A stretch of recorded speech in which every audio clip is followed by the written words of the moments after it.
welcome to the Well Vegan Travel I'm Podcast. so delighted, Bridie. I really like it. I'm just from this little village in Holland, and then I'm in this international podcast. I am so thrilled to have you on the podcast because you have accomplished something that I know from our little onboarding call a little while ago was quite a challenge, and that is opening up a 100% and really very mindfully built and sustainable hotel in the Netherlands. So I want to talk all about that. What was it, Karin, that inspired you to want to build Hotel Bent? Well, it's more this internal motivation. It's not that I was thinking, what should I do? It was normal. I have two daughters, and we live in this village. We are vegan. But if you want to eat vegan, you cannot eat vegan. Or they give you a plate, they take away the meat, and you get some French fries and a salad. When you come into a restaurant, you see them, oh, that's vegan. How are we going to do this? We are a pain in the ass in restaurants, and we are a pain in the ass with our friends and family. They almost don't invite us to come for dinner because it's so complicated. Sometimes people say, well, then I make something with chicken. No, chicken is an animal. So we have to explain. Then I sold a very nice place I had in the town in Corona, and we had some money, and we said, what shall we do with this? We have to give this back to society. And then we said, let's make a vegan restaurant. Not too big, 50, maximum 60 persons, and just to make people aware that vegan is very nice food. Everybody eats vegan, and then you have a piece of meat, but the rest is all vegan. And the word vegan is also negative, so we have a plant-based kitchen. We started to build a restaurant, but then one of my daughters said, why don't we build a little boutique hotel that we build all sustainable and show the people that you can be in luxury and comfortable and good meals, and you didn't kill an animal, you didn't hurt nature. We said, let's go for it. And every time we got more enthusiastic, and the people around us got enthusiastic. So they came with ideas. Yeah, community thing. So it was a great idea. Okay, yeah. So, Karin, I know in business and in bureaucracy and with local governments, wheels can move very slowly. We have to do all of these planning and regulation checks. Did you have many challenges when it came to building this hotel? I did it with an architect, of course, and this architect communicated every time with the counselor, the people who work in the administration, and they said we could do this and like that, and I did it exactly like the rules. And then suddenly at the end of this process, they needed also a nitrogen report. So we put this in the permit, and I got this permit. So I thought I have everything now, and I did it right, and I didn't pass a rule, nothing, so I can start building. But normally you have to wait 6 weeks until it's definite, because people can have complaints about it. And yes, our neighbors had complaints, but a lot of complaints. One of the complaints was that the nitrogen document wasn't okay. So they took me in court. They wanted me to stop building. And the judge, he said, I have to stop you building until you have this file, this document. And this became a hell for 1.5 years. I've been to court 3 times. I've been for big commissions many times. What's so frustrated is that the way I built with all secondhand materials, the tiles on the roof, the bricks and everything, we tried to build with a lot of electric material. They stopped me every time. And even the governments, the local government, there are no rules. There's no little door where you can go in, a little green door, because I'm from the green economy. We say you have this black economy and you have the green economy. And we all want to go to the green economy, but then you have to provide. They put me next to the black economy with the farmers. We take away nitrogen, but the laws and the rules aren't made yet for people like us. So they stopped me for 1.5 years, and with a lot of lawyers and a lot of money and ecologists and everything, we had to convince our local administration. And then they felt a bit embarrassed, I think, after 1.5 years, because it came in the newspaper. People got angry, and there was this little law changed. So I built it without fuel or electric. It was okay with the big material, all the trucks, everything we do is electric, except the plumbers and the painters. They have their own little buses they come in. So I rented some Right. buses that they could use, but 1, 2 days they did. But the third day they came with their own bus that was on fossil fuel, because they had to go to another job and it was easier to come with their bus. So it was so difficult to do this. We are in a transition to electric and not using fuel energy. Mm, And then after a while, I said, let's do this. It's a transition. If I get problems with the local authorities, they have to admit we cannot do it all. mm. But I did a lot. Yeah, there's not the systems in place or the Yes. resources. It's almost like you were setting a precedent. It reminds me of our friends. They have an elephant sanctuary in the southwest of France, and Europe had never had an elephant sanctuary before. That is a home for rescued elephants from circuses and zoos and things like that. And it's a really important thing because a lot of laws are changing in regards to the keeping of elephants in circuses, etc. But there needs to be a home for them to go to when finally people aren't allowed to have elephants in circuses anymore, like they've got a few years to figure out what to do with them. And then this sanctuary wants to open up, run by extremely qualified people, but they had to just fight every step of the way because no one had ever done anything like this Yeah. before. And for better or worse, the EU is quite highly Yeah. regulated. If they only go by the rules, we don't need them. We can put everything in artificial intelligence and they know all the rules and law. But why humans are doing this? The society changes. You have the elephant thing, like what I do. You need human minds to think about that we are in a transition. You have to be flexible. You have to be quick. You have to change and things. And the law and the rules go so slowly. That's why I was quite frustrated. I said, how can you stop Oh, I this? can I take imagine. away nitrogen. We don't eat meat. I take away CO2. Everything I do. I make all new Yeah. plants and trees I put in my garden. And they looked at me, yeah, but the rules, no. Yeah. So you finally did it. I don't know how you did it to fight on that for a year and a half, and I'm sure it was financially excruciating. I'm sure it was, but you have done it and you are now open. So tell me about the hotel, what it physically looks like and how many rooms and the amenities. We have 8 rooms and the rooms are quite big, 25 or 30 square meters. And the biggest is 70 square meters. That's a studio. We have 4 studios. They have a little kitchen, or they have a kitchen. And then 2 suites. They're a bit bigger. And you have a bath and a room. Then you have 8 very nice rooms. And the bed is quite big because we have some friends. In Holland, we have very tall people. They are 2 meters. So the beds are quite big, 2 meter 20 by 2 meters. And everybody say, oh, we can swim in the bed. Oh, wow. And there is some antique. We have the cupboards. We have beautiful antique cupboards. And we clean them all with sand. I love art. I have a lot of friends who do art. So there's a lot of art in the hotel. I designed the sofa and I called it Social Sofa.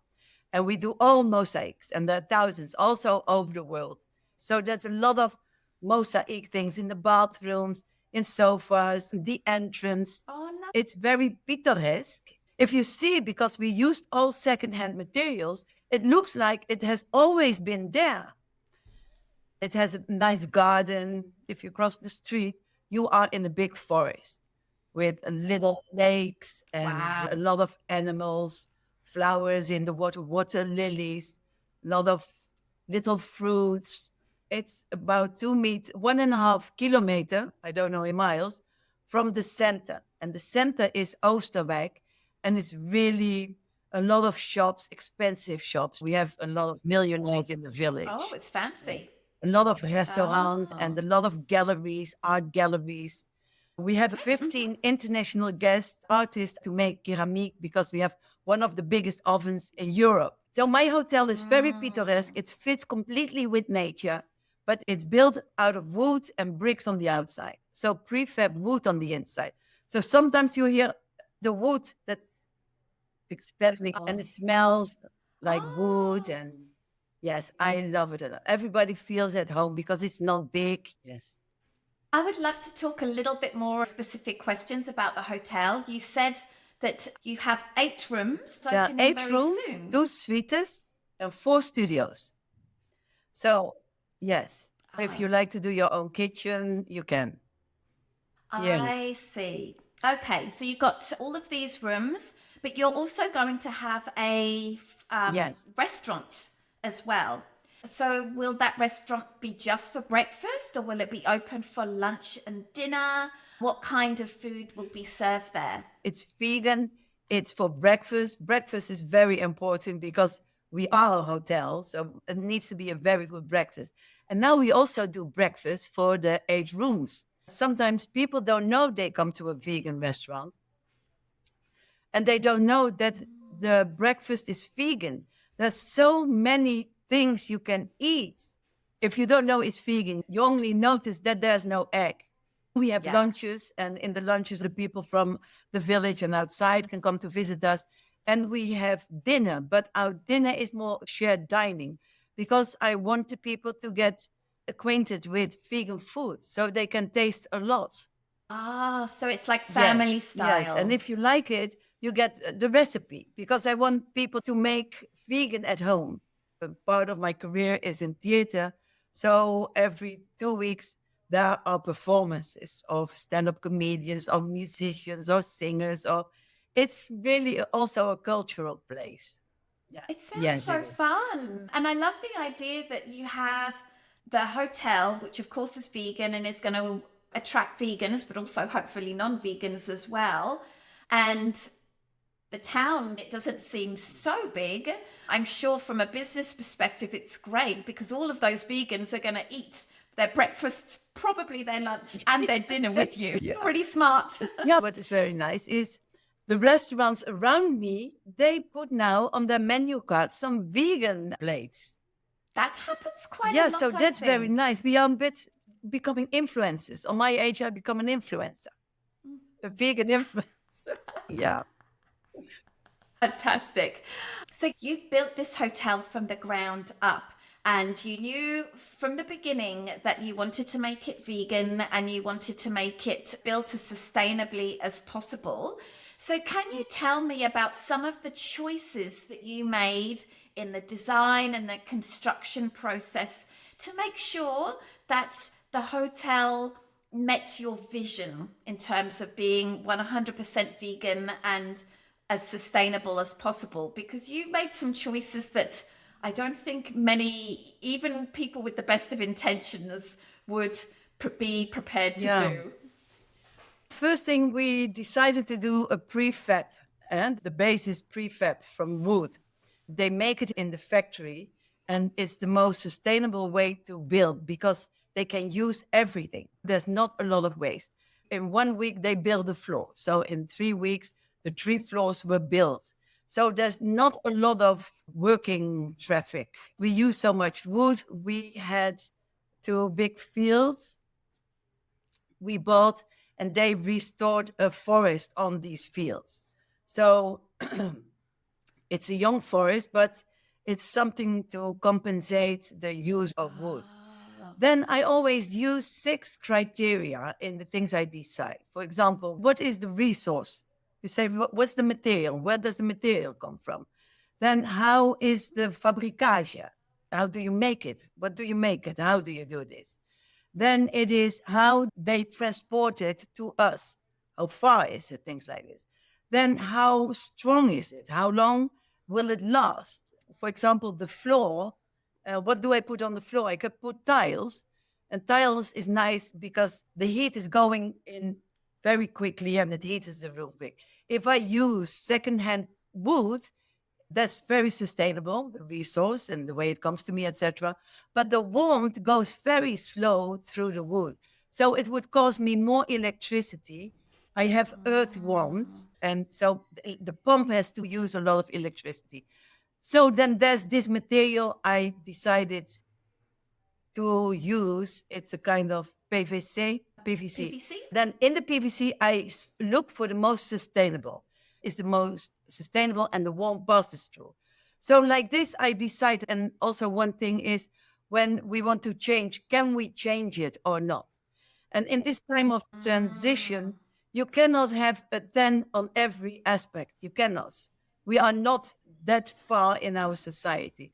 So I make this and then I say, okay, this is a 10, this is a 3, this is 5. Sometimes it's better to get something from far that the transportation is more heavy, but the use and everything is a 10.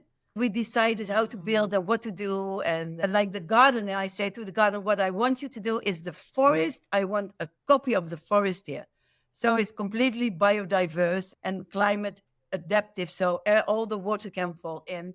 We flush the toilets with the rainwater. But it's so beautiful. It's so nice. It's so luxury. We have a lot of startups, beautiful startups who do these kind of things. It's nice to meet them because we are all kind of soulmates. We enjoy it. I'm looking at your website right now and it's just lovely. It's so beautifully thought out. It's comfortable. It's tasteful. It just seems very natural. And when I look at it, I feel very calm. I think we're all looking to find that when we are traveling. I can't imagine how many decisions you needed to make and how difficult each one was to make. I really applaud your commitment because I don't know whether I could have done it. Churchill once said, if you go through hell, you keep on going. You keep on going. And that's what we did. Right. Well, let's make sure our listeners know why they should come to this beautiful part of the world and stay in this hotel. I'm sure everyone listening to this is, oh, okay, I really want to go to Hotel Bent. It sounds lovely. What is there to do in the surrounding area? Let's start by maybe getting us situated. Where are you in relation to airports, in relation to Amsterdam or maybe other big cities that are around, so people can think, oh, I could go there for a few days as I'm visiting Amsterdam? Yeah. We have a few airports in Holland. We are small, and the nearest airport is Eindhoven. And Eindhoven is about 15-20 minutes from my hotel. If you go to Schiphol, which is Amsterdam, it's about 1 hour, 1 hour 15. You are on Schiphol. Holland is very small, eh? We are just one province. To get there is quite easy. And we have a very good train transportation. So if at Schiphol, at the airport, you take the train and you are in less than an hour, you are in my village. The train station is about 1.5 kilometers from my hotel. But we arrange transportation so we can pick you up. And in my village, we also have this taxi company, this cab company, and they have all electric cars. We work together with them. They can pick them up at the airport and take them to our place and bring them back. And we live in this village, and it's nice, it's pittoresque, it's very lovely. You have these lakes, etc. But we are about 15 kilometers from Eindhoven. And Eindhoven is a brain port. There are a lot of brain things. They have Design Academy, and there's Philips, the factory of Philips and the headquarters. So that's a very modern city.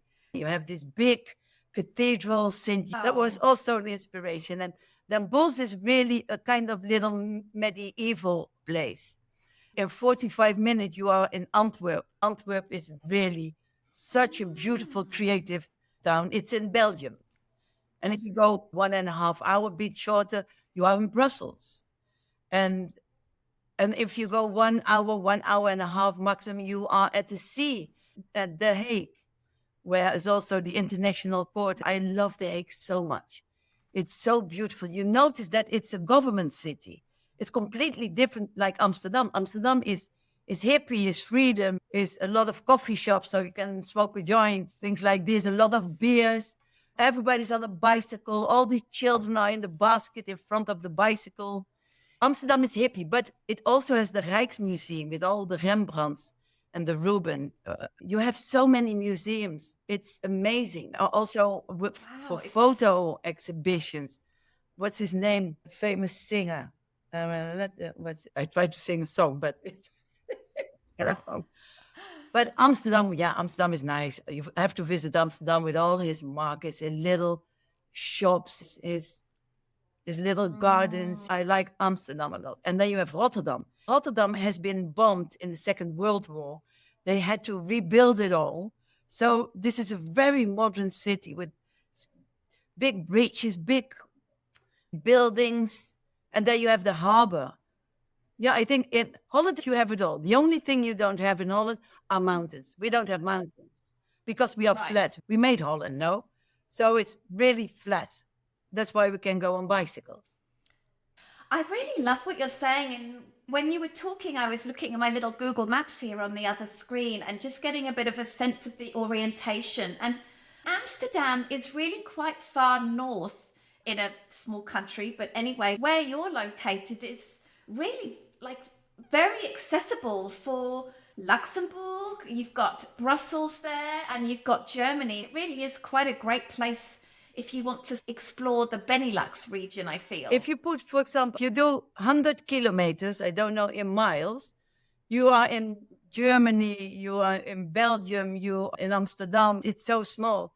If you want to go to Paris, for example, from my place, you go to Antwerp and then you get a train in 2 hours, and in less than 3 hours, you are in Paris. It's so Amazing. close. Yeah. Yeah, it's excellent. And something that I was so curious about, something we talked about before we press record, is just how progressive the Netherlands is compared with some other places. I was thinking about this, and I'm sure you'll be able to answer this question given your experience in constructing the hotel. You're very keen on using electricity rather than fossil fuels to build things. But does that translate into how is the electricity produced in the Netherlands? Is it a lot of tidal energy, or do they burn fossil fuels to make electricity in the Netherlands? We have a problem with electricity in Holland, but a very strange problem, because I have, for example, 45 solar panels here at my house. So all the summer months, and now March, we have a very beautiful March. I have my own energy. And also the neighbor and everybody now has this. So the electricity net is exploding. The infrastructure for this electricity we do not have. So for the hotel, for example, I need 3 times 180 watts. But I can only get 3 times 160 watts. So we can only use the green energy. We have a lot of wind energy. We have a lot of the solar panels. So suddenly I was confronted with a very small amount of electricity. So I had to make decisions. And one of the decisions is all the air conditioning is going out. And we changed with the warmth pump that gives the cold in the summer. We decided not to have these electronic keys. We just have a normal key. And so we have cut out a lot of things. We have this dishwasher, and this was 7 kilowatts. And we had to change it back to 3 kilowatts. And so we were all and everything downsizing. And now we are making, how you say this, when I use the kitchen, we don't use the boiler. And if we do the boiler in the evening and loading the cars, that is going slowly, that can only do at night. So we are managing all our electricity. And today I was with a company that takes out energy in oxidation of iron and deoxidation. Then you have warmth, and this warmth, you can also use it as electricity. We can have energy out of something which is perpetua, which is normally you use fuel, you use it, it's gone. You use gas and it's gone. But this recycles all the time, all the time. So I'm loading the cars with energy. This taxi company has big batteries and has a lot of fields with solar panels. Solar panels? So he's going to fuel these batteries, and then every week He changed the batteries so we can charge the cars.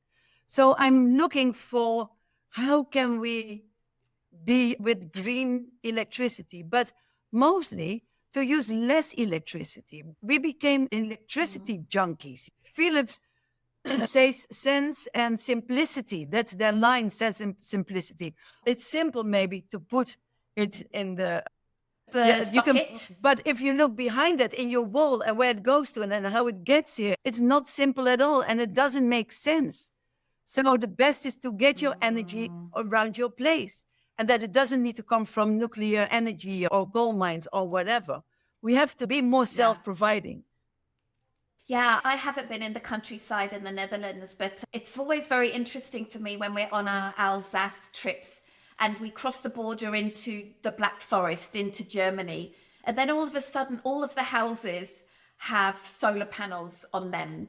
And you just very quickly get the sense, because honestly, we don't see that many solar panels in North America and certainly not that many in Canada. And I'm sure there's been a lot of government initiatives to encourage people to install these panels on their roofs. Yes, is that yes. correct? They subsidize it. So they stimulate it so much that now the government is in problems because there's so much green energy and we all give the green energy in the summer and then we have too much because we don't need so much energy. And then in the winter, there's a shortage because there's no sun. We have to invent how are we going to do the balance in between the seasons. Yes. Oh, change is hard, but Yes, worth really it. worth it. Yes. Okay. What is your favorite dish that the kitchen is producing Risotto. right now? I love Risotto. mushroom risotto. Okay. Yes. Yeah, me too. Okay. And what about beverages? Do you have a favorite beverage or something special? Yeah, making we at the make bar? these smoothies and you can choose the fruits from which you want to make a smoothie. And if not, we have some classic ones. And my daughter, she once had this education of cocktails in Miami. She's a philosopher and the other side, so you know the conflict. And yeah, I love virgin cocktails, Shirley Temple. Oh, I love it. I love it. And what is an activity close by to the hotel that people must do? Oh, you cross the roads and you just wander there in our forest and you sit by the lakes and you watch the sunrise or the sunset. We have also a rooftop and you can lay in one of the chairs and you see all the stars on top of the trees. Yeah, you have to connect with nature just to feel yourself. We put ourselves above the ecological system, but we are part of it and you feel it so much if you live in the forest and you don't eat animals and you see the stars and yes. Yeah. Oh, I love it. Is there a particular time of year that visitors should aim to come to stay at Hotel Bent? Maybe because there's a festival or an interesting time of year with the weather? What's a really great time of year? I love springtime. All the green is popping out, all the flowers, the blossom, everything is popping out. It's so fresh. The sky is so blue. I love that season. But also in October, when all the leaves get their colors, it's amazing. It's really beautiful. We have a lot of festivals because the young people don't go anymore to discotheques or to clubs. There are a lot of clubs closing. Everybody goes to festival and all these kind of things. We have a lot of fairs and we have a lot of markets, secondhand markets in the summer and in the spring. In the spring, everybody's coming out to meet each other. Everybody's sitting outside on the terrace. All the doors open, everybody's talking. Hola. We like to drink, we like to eat, we like to talk, we like to sit, we like to chat. Yes. It's like a joie de vivre. Yeah. I think that is so common in Europe. We have it a little bit in other places, I think, but Europe does it so And you know very what's so well. funny about that? If you go to Spain and you go to Andalusia, to the south of Spain, they are much more like that. The north, if you see the Basque country, they are more like this. And in every country in Holland, we are really the Italians of Holland. You know, it's like this. And it's so funny. Every country in Europe, the south are the Italians of their country. Yeah. I love it. All right. I'm sure we have convinced many people listening to this that they really would love to come and stay at Hotel Bent. Can you explain to us how people might be able to book a stay with you? Right now, you're still very in your early days of opening, so maybe things will change over time.